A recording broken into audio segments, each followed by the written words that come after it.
స్వస్థత విడుదల అభిషేకం పొందుచున్న 155వ అమావాస్య ఉపవాస విడుదల మహాసభ. అది ఏ వ్యాధి అయినా, ఏ రోగమైనా అద్భుత స్వస్థతలు మీకు కలుగును కాక.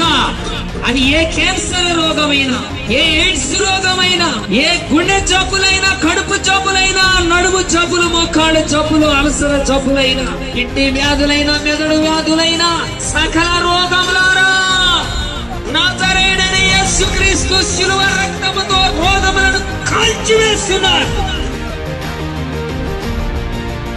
ఆగస్టు 4వ తేదీ అనగా ఆదివారం ఉదయం 10 గంటలకు. స్థలము ఉల్ఫ్ ప్రేయర్ హాల్, రమేష్ హాస్పిటల్ ఎదురు, గుంటూరు మార్కెట్ సెంటర్. వివరములకు 9666462222. మరియు ప్రతి ఆదివారం ప్రభు బలారాధన కలదు. ప్రతి నెల 2వ శనివారం బైబిల్ మర్మముల తరగతులు జరుగును. అందరినీ ప్రేమతో ఆహ్వానించుచున్నాం. Holy spirit international ministries.